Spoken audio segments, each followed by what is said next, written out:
অভিবাসী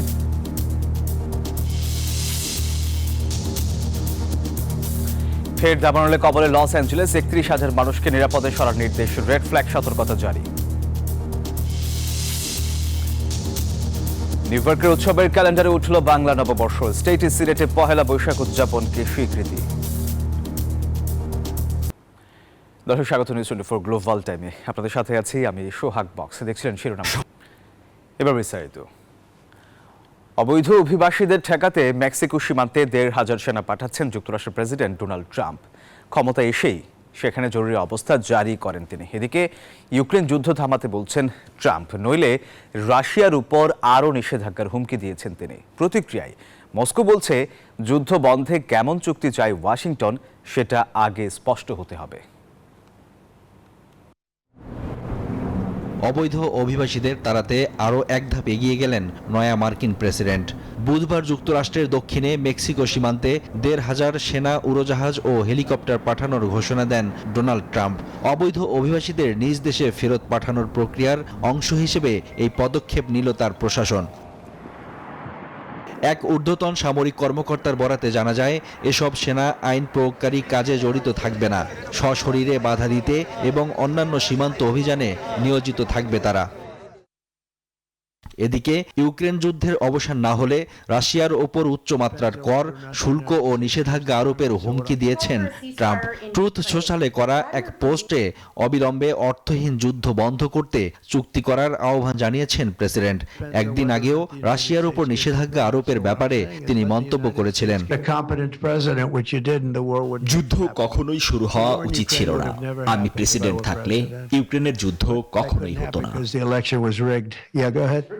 এদিকে ট্রাম্পের হুমকির প্রতিক্রিয়ায় জাতিসংঘে রাশিয়ার উপরাষ্ট্রদূত দিমিত্রি পোলিয়ানস্কি বলেছেন, ক্রেমলিনকে স্পষ্টভাবে আগে বুঝতে হবে যুদ্ধ বন্ধে কেমন চুক্তি দাবি করছে যুক্তরাষ্ট্র। Desk report, news 24। ক্যালিফোর্নিয়ার লস অ্যাঞ্জেলেসে আবারও নতুন করে ছড়িয়ে পড়ছে দাবানল। স্থানীয় সময় বুধবার থেকে শহরের উত্তরাঞ্চলে ঝোড়ো বাতাসের কারণে দ্রুত গতিতে ছড়াচ্ছে দাবানলটির আগুন। নিয়ন্ত্রণহীন এই দাবানলে মাত্র ২ ঘন্টায় ৯,০০০ একরের বেশি এলাকা পুড়ে গেছে।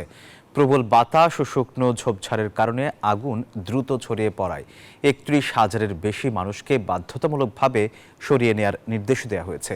এদিকে ক্যালিফোর্নিয়ার দক্ষিণাঞ্চলের ভয়াবহ দাবানল নিয়ন্ত্রণে এলেও এখনও জারি রয়েছে রেড ফ্ল্যাগ সতর্কতা।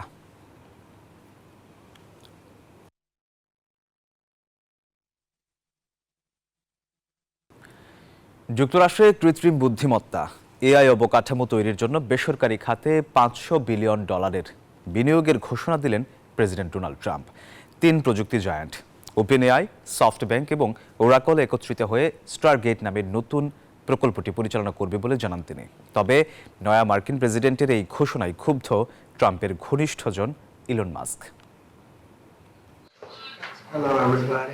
কৃত্রিম বুদ্ধিমত্তা এআইয়ের ক্ষেত্রে এক নতুন অধ্যায়ের সূচনা হলো। প্রেসিডেন্ট ডোনাল্ড ট্রাম্পের সমর্থনে 3 প্রযুক্তি জায়ান্টের নেতৃত্বে ঘোষণা হলো বিশ্বের সবচেয়ে বড় এআই প্রকল্প স্টারগেট। হোয়াইট হাউসে এক বিশেষ অনুষ্ঠানে এই প্রকল্পের ঘোষণা দেন মার্কিন প্রেসিডেন্ট ডোনাল্ড ট্রাম্প। আশাবাদ ব্যক্ত করেন, এই প্রকল্পের মাধ্যমে যুক্তরাষ্ট্রে 1 লাখেরও বেশি কর্মসংস্থান সৃষ্টি হবে। এটি ইতিহাসের সবচেয়ে বড় এআই অবকাঠামো প্রকল্প। প্রথম ধাপে বিনিয়োগ করা হবে $100 বিলিয়ন। সামগ্রিকভাবে প্রকল্পে $500 বিলিয়ন বিনিয়োগের পরিকল্পনা রয়েছে। এতেই নাখোশ ট্রাম্পের ঘনিষ্ঠজন মার্কিন গাড়ি নির্মাতা প্রতিষ্ঠান টেসলার সিইও ইলন মাস্ক। এমনকি এই ইস্যুতে এই প্রথম ট্রাম্পের সিদ্ধান্তের বিরুদ্ধে প্রকাশ্যে প্রতিক্রিয়া জানিয়েছেন তিনি। ইলন মাস্ক বলেন, বিপুল বিনিয়োগে কোম্পানিগুলোর কাছে পর্যাপ্ত অর্থ নেই।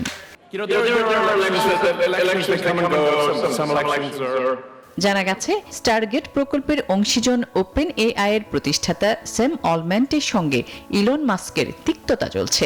এমনকি ওপেন এআই এর বিরুদ্ধে একাধিক মামলাও করেছেন ইলন মাস্ক। ফলে মাস্ক ও স্যাম অলটম্যানের দ্বন্দ্ব স্টারগেট প্রকল্পে কী প্রভাব ফেলে তা এখন দেখার বিষয়।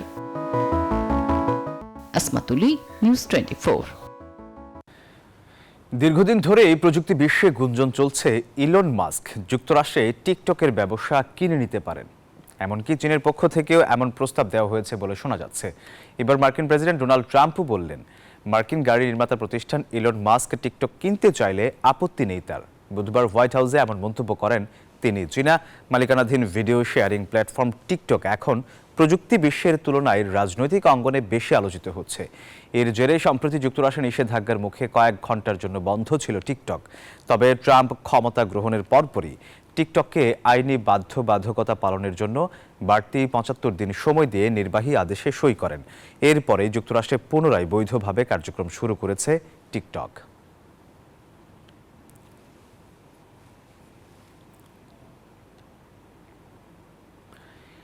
ট্রাম্পের দ্বিতীয় মেয়াদেও যুক্তরাষ্ট্রে বাণিজ্যিক খাতে অন্তত $৬০,০০০ কোটি বিনিয়োগের পরিকল্পনা করছে সৌদি আরব। বুধবার মার্কিন প্রেসিডেন্ট ডোনাল্ড ট্রাম্পের সঙ্গে এক ফোন আলাপে এই পরিকল্পনার কথা জানান সৌদি প্রিন্স মোহাম্মদ বিন সালমান। এ সময় নতুন মেয়াদেও রিয়াদ ওয়াশিংটনের বাণিজ্যিক সুসম্পর্ক সমুন্নত রাখার আশ্বাস দেন ট্রাম্প। প্রথম মেয়াদে ক্ষমতায় বসেই ডোনাল্ড ট্রাম্প প্রথম বিদেশ সফরের জন্য বেছে নিয়েছিলেন সৌদি আরবকে। এবারও নিজের প্রথম বিদেশ সফরের জন্য চীনের পাশাপাশি রেখেছেন মধ্যপ্রাচ্যের ধনী দেশটিকে। তবে ট্রাম্পের এই সৌদি প্রীতির অন্যতম লক্ষ্য ওয়াশিংটন রিয়াদের মধ্যকার বাণিজ্যিক সম্পর্ক জোরদার করা। কারণ যুক্তরাষ্ট্রের কাছ থেকে শত শত কোটি ডলারের অস্ত্র কিনতে আগ্রহ দেখিয়েছে সৌদি আরব। দ্বিতীয় মেয়াদে ক্ষমতায় বসায় ডোনাল্ড ট্রাম্পকে অভিনন্দন জানানোর পাশাপাশি যুক্তরাষ্ট্রে $৬০,০০০ কোটি বিনিয়োগের পরিকল্পনার কথা জানান সৌদি যুবরাজ। জানান বিশ্বের বৃহত্তম অর্থনীতিতে ব্যাপক সংস্কারে ট্রাম্পের অঙ্গীকারের প্রেক্ষিতে অংশীদারিত্ব ও বিনিয়োগের সুযোগে অংশ নিতে চায় সৌদি সরকার। পরিকল্পনাটাকে স্বাগত জানিয়ে রিয়াদ ওয়াশিংটনের বাণিজ্যিক সম্পর্ক শক্তিশালীকরণে নিজের সমর্থনের কথা জানান মার্কিন প্রেসিডেন্ট। এছাড়াও ফোন আলাপে দুই নেতার মধ্যে মধ্যপ্রাচ্যে শান্তি, নিরাপত্তা ও স্থিতিশীলতা নিশ্চিত করতে দুই দেশের সহযোগিতা নিয়ে আলোচনা করেছেন। সন্ত্রাসবাদের বিরুদ্ধে লড়াইয়ে দ্বিপক্ষীয় সহযোগিতা বৃদ্ধির বিষয়েও কথা বলেন তারা। আসমা তুলি, নিউজ 24।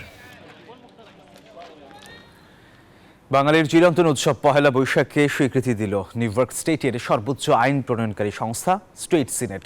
নিউ ইয়র্ক অঙ্গরাজ্যের সাংস্কৃতিক বৈচিত্র্যের স্বীকৃতি হিসেবে এই রাজ্যে বসবাসরত বিভিন্ন সম্প্রদায়ের মধ্যে সম্প্রীতির বন্ধনকে দৃঢ় করার লক্ষ্যে এমন সিদ্ধান্ত নিয়েছে যুক্তরাষ্ট্রের এই অঙ্গরাজ্যটি। প্রতি বছর প্রায় 10,000 বাংলাদেশি যুক্তরাষ্ট্রে আসেন স্থায়ীভাবে বসবাসের জন্য, যাদের অধিকাংশের আবাসস্থল হয় নিউ ইয়র্ক। আর পুরো যুক্তরাষ্ট্রে বাংলাদেশের সংখ্যা 10 লাখেরও বেশি। নিউ ইয়র্ক অঙ্গরাজ্যের সর্বোচ্চ আইন প্রয়োগকারী সংস্থা স্টেট সিনেট মনে করছে, বাংলাদেশ ও পশ্চিম বাংলা থেকে আগত বিপুল সংখ্যক অভিবাসী এই অঙ্গরাজ্যে নানাভাবে গুরুত্বপূর্ণ অবদান রাখছেন। তাদের অবদানের প্রতি সম্মান জানিয়ে প্রতি বছর 14 এপ্রিল পহেলা বৈশাখকে অঙ্গরাজ্যটির বাংলা নববর্ষের দিন হিসেবে স্বীকৃতি দেওয়ার সিদ্ধান্ত নেয় স্টেট সিনেট। সিনেটের যে 234 প্রস্তাবে বলা হয়েছে, পহেলা বৈশাখ বাঙালির জীবনে অত্যন্ত গুরুত্বপূর্ণ একটি দিন। গত কয়েক বছর ধরে নিউ ইয়র্কের টাইমস স্কোয়ারে উৎসব মুখরভাবে এই দিনটি পালন করে আসছে বাঙালি সম্প্রদায়। নিউ ইয়র্কের সামাজিক সাংস্কৃতিক সংগঠন মুক্তধারার প্রধান নির্বাহী বিশ্বজিৎ সাহার উদ্যোগে সিনেটর লুইস সেপুলভিটা সিনেটে প্রস্তাবটি তুলে ধরেন। গত 22 জানুয়ারি তা গৃহীত হয়। অসাম্প্রদায়িক বাংলাদেশ গড়ার প্রত্যয় নিয়ে একই সঙ্গে প্রস্তাবে নিউ ইয়র্কের স্টেট সিনেটর যুক্তরাষ্ট্রে বিশেষ অবদানের জন্য শিকাগো টাওয়ার খ্যাত প্রকৌশলী FR Khan, living the world behind খ্যাত রুমানা আলম, লেখক ঝুম্পা লাহিড়ী, অমিতাভ ঘোষ, ইকবাল কাদির, ইউটিউবের কো ফাউন্ডার জায়েদ করিম, খান একাডেমির ফাউন্ডার সালমান খান, ওমর ইশরাক সহ কৃতি বাঙালিদের নাম বিশেষভাবে উল্লেখ করেন। শাহ আলী জয়, নিউজ 24, ঢাকা। মার্কিন প্রেসিডেন্ট ডোনাল্ড ট্রাম্প বৈচিত্র্য কর্মসূচি LGBTQ সুরক্ষার নির্বাহী আদেশকে বাতিল ঘোষণা করেছেন। লিঙ্গ বলতে শুধু পুরুষ এবং নারীকে স্বীকৃতির কথা জানিয়েছেন তিনি।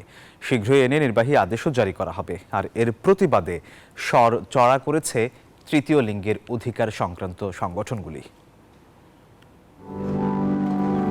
যুক্তরাষ্ট্র যুক্তরাষ্ট্রে এবার থেকে সরকারি খাতায় লিঙ্গ দুটি, পুরুষ এবং স্ত্রী।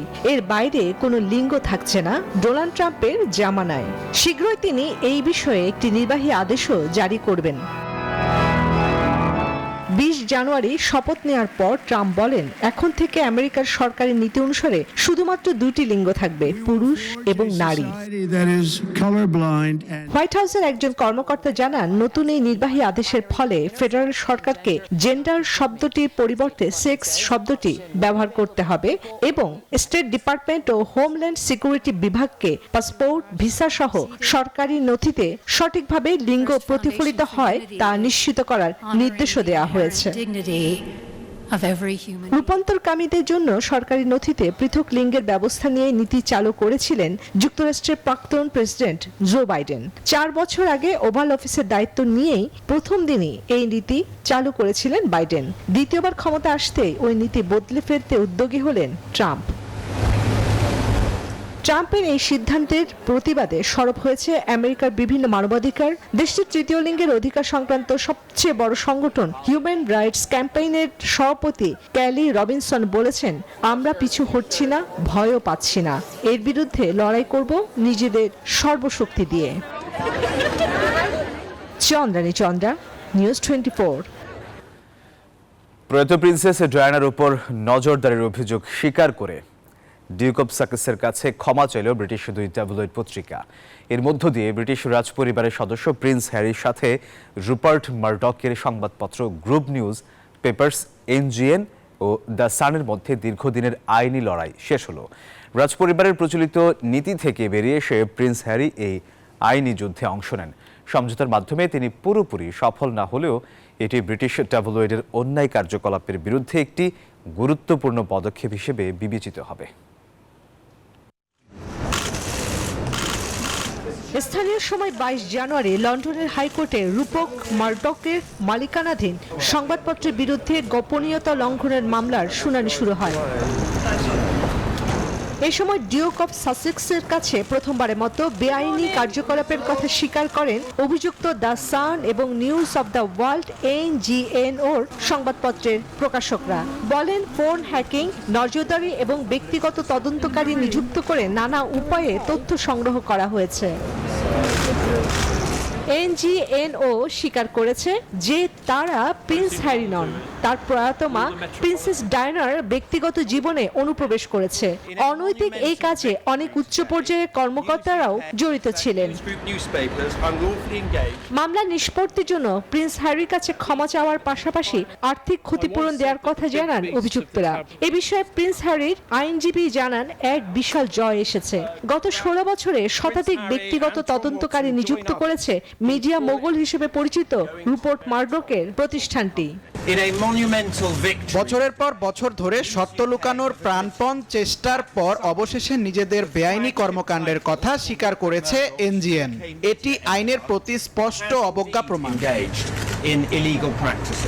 1996 থেকে 2011 সাল পর্যন্ত অবৈধভাবে ডিউক অব সাসেক্সের ব্যক্তিগত তথ্য সংগ্রহের অভিযোগে দ্য সান ও NGN সংবাদপত্রের প্রকাশকের বিরুদ্ধে লন্ডনের সুপ্রিম কোর্টে মামলা করেন হ্যারি। রাজপরিবারের প্রচলিত নীতি থেকে বেরিয়ে এসে প্রিন্স হ্যারি এই আইনি যুদ্ধে অংশ নেন। চন্দ্রানী চন্দ্রা, নিউজ 24। যুক্তরাষ্ট্রের নতুন পররাষ্ট্রমন্ত্রী মার্কো রুবিও এর সঙ্গে প্রথম বৈঠকে ভারতের পররাষ্ট্রমন্ত্রী এস জয়শঙ্কর বাংলাদেশ পরিস্থিতি নিয়েও আলোচনা করেছেন। ওয়াশিংটনে 2 পররাষ্ট্রমন্ত্রীর দ্বিপক্ষীয় বৈঠকের পর ব্রিফিংকালে এক প্রশ্নে জয়শঙ্কর সেখানে বাংলাদেশ প্রসঙ্গ নিয়ে সংক্ষিপ্ত আলাপ হওয়ার কথা তুলে ধরেন। তবে বাংলাদেশের বিষয়ে ঠিক কী আলোচনা হয়েছে সে বিষয়ে বিস্তারিত জানাতে চাননি ভারতীয় এই পররাষ্ট্রমন্ত্রী।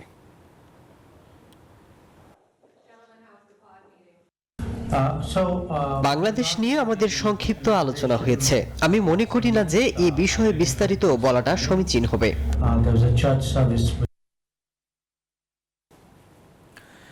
দক্ষিণ কোরিয়ার অভিশংসিত প্রেসিডেন্ট ইউন সুক ইউলের বিচার কাজ শুরু করেছে দেশটির আদালত। দুর্নীতি দমন সংস্থা তার মামলা প্রসিকিউটরদের কাছে হস্তান্তর করার পর তাকে আদালতে হাজির করা হয়। এর আগে ইউন সুক ইউলকে গ্রেফতার করে দেশটির দুর্নীতি বিরোধী কর্তৃপক্ষ। ঐতিহাসিক এই ঘটনার মধ্য দিয়ে দেশটিতে এই প্রথম দায়িত্বে থাকা কোনো প্রেসিডেন্টকে গ্রেফতার করা হয়। তবে তার বিরুদ্ধে আনা সমস্ত অভিযোগ অস্বীকার করেছেন অভিশংসিত এই প্রেসিডেন্ট। এভারেস্ট পর্বতে আরোহণের ফি 36% বৃদ্ধির ঘোষণা দিয়েছে নেপাল। সেই সাথে দেশটির অন্যান্য পর্বতে আরোহণের ফিও বিভিন্ন মৌসুমের জন্য বিভিন্ন হারে বাড়ানো হচ্ছে। আগামী এপ্রিল-মে মৌসুম থেকে কার্যকর হবে। ব্রিটিশ সংবাদ মাধ্যম দ্য গার্ডিয়ান জানায়, নতুন ঘোষণা অনুযায়ী এখন থেকে এভারেস্টে আরোহণ করতে $15,000 খরচ হবে, যা আগে $11,000 ছিল। এই ফি প্রায় 1 দশক ধরে কার্যকর ছিল। এভারেস্টে আরোহণের সবচেয়ে জনপ্রিয় মৌসুম এপ্রিল-মে মাস। আগামী এই মৌসুম থেকে সাউথ ইস্ট রিজ বা সাউথ কোল রুট ধরে যারা এভারেস্টে আরোহণ করবেন তাদের এই বাড়তি ফি গুনতে হবে। সেপ্টেম্বর, নভেম্বর ও ডিসেম্বর, ফেব্রুয়ারি হলো এভারেস্ট আরোহণের কম জনপ্রিয় মৌসুম। এই দুই মৌসুমে ওঠার জন্য এখন থেকে যথাক্রমে $7,500 ও $3,750 ফি খরচ করতে হবে।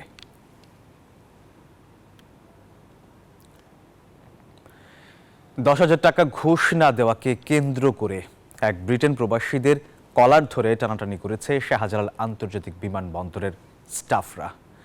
এই ঘটনায় সামাজিক যোগাযোগ মাধ্যমে ছড়িয়ে পড়লে প্রবাসীদের মাঝে তীব্র ক্ষোভ ও নিন্দার ঝড় ওঠে।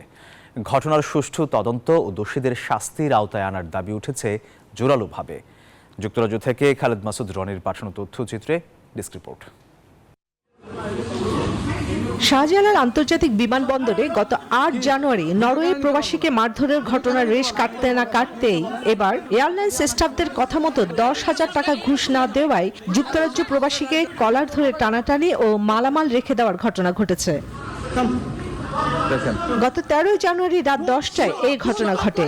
বিমানবন্দরে ভিআইপি লাউঞ্জ চালু হলেও বন্ধ হয়নি যাত্রী হয়রানি। বিমান কর্তৃপক্ষ চেপে যাওয়ার চেষ্টা করে বিষয়টি। তবে সামাজিক যোগাযোগ মাধ্যমে ছড়িয়ে পড়লে টার্কিশ এয়ারলাইন্স কর্তৃপক্ষ মিডিয়ার মিথ্যা তথ্য দিয়ে সংবাদ পরিবেশন করারও অভিযোগ তোলে।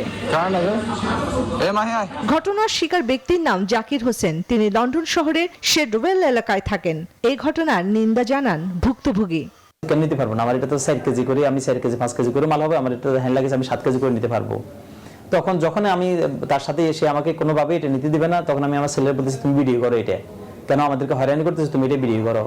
যখনই আমার ছেলে ভিডিও করতেছে তখন পিছন থেকে আরেকটা লোক আসি আমার ছেলের মানে কালার চাবি ধরছে, আমার ছেলের কালার চাবি ধরে নিয়ে যাইতেছে, বলতেছে ভিডিও করতেছে কেন, ভিডিও করা যাবে না। আরো যেসব মানে খারাপ ভাষা রুট ব্যবহার করছে আমার ছেলের সাথে। ঘটনার সুষ্ঠু তদন্তের দাবি জানিয়েছে ভুক্তভোগী পরিবার। Desk report, news 24। চীন জুড়ে এখন উৎসবের আবহ। আগামী 29 জানুয়ারি শুরু হতে যাচ্ছে চীনের সবচেয়ে বড় উৎসব চন্দ্রবর্ষ বা চীনা নববর্ষ। আসন্ন বসন্ত উৎসব উপলক্ষে বিভিন্ন নগরে চলছে আলোকসজ্জা, লণ্ঠন প্রদর্শনী, মন্দির মেলা ও সাংস্কৃতিক পরিবেশনা। বিশ্বের প্রায় 1/5 মানুষ বিভিন্ন উপায়ে এটি উদযাপন করে। চীনের এক একটি শহর যেন এখন উৎসবের নগরী। বসন্ত উৎসব ও চন্দ্রবর্ষকে সামনে রেখে অপরূপ সাজে সেজেছে দেশটির প্রধান শহর ও পর্যটন নগরীগুলো। চায়না মিডিয়া গ্রুপ সিএমজি নির্মিত বসন্ত উৎসবের প্রচারণামূলক প্রোমো প্রকাশিত হলো বিশ্বব্যাপী। প্রদর্শিত হলো থাইল্যান্ড, মরিতানিয়া এবং দক্ষিণ আফ্রিকার বিভিন্ন সাংস্কৃতিক অনুষ্ঠানে। বসন্ত উৎসবে নির্মিত গালার একটি প্রচারণামূলক ভিডিও উপভোগ করে দর্শকেরা। চীন সম্ভবত বিশ্বের প্রথম দেশ যেখানে পর্যটনের ক্ষেত্রে এত আধুনিকতা রয়েছে। যখন টিভি দেখি তখন আমি দেখতে পাই চীন যাই করুক না কেন সেটি মহিমান্বিত, আশ্চর্যজনক এবং জাঁকজমকপূর্ণ। এরই মধ্যে বসন্ত উৎসবের নানা আনুষঙ্গিক কার্যক্রম সহ চীন জুড়ে বেড়েছে পর্যটকদের আনাগোনা। চীনের পরিবেশ এখন বেশ চমৎকার, পুরো বেইজিং আলোকিত, খুবই সুন্দর। নববর্ষের আগেই পরিবারের সান্নিধ্যে বাড়ি ফিরছেন অনেকেই। যাত্রীচাপ লক্ষ্য করা যায় বেইজিং এর রেল স্টেশন, বিমান, শহরের রাস্তায়। চীনে ভিসামুক্ত নীতি চালু হওয়ার পর এবার পেমেন্ট সুবিধার হওয়ায় সঙ্গে সঙ্গে বিদেশিদের চীনে যাতায়াত আরও সহজ হচ্ছে। তাই বিশ্বের বিভিন্ন দেশ থেকে পর্যটক আসার সংখ্যাও বেড়েছে বলে মনে করছেন পর্যটক বিশেষজ্ঞরা। চীনা নববর্ষকে কেন্দ্র করে বসন্ত উৎসব 29 জানুয়ারি শুরু হবে। এর মধ্যে দিয়ে সূচনা হবে সর্পবর্ষের। এই উৎসবটি এখন বিশ্বজুড়ে স্বীকৃত। সম্প্রতি ইউনেস্কো মানবতা অধরা সাংস্কৃতিক ঐতিহ্যের প্রতিনিধিত্বমূলক তালিকায় স্থান পেয়েছে। চন্দ্রানী চন্দ্রা, নিউজ 24। দর্শক, এই ছিল গ্লোবাল টাইমে। ধন্যবাদ সবাইকে।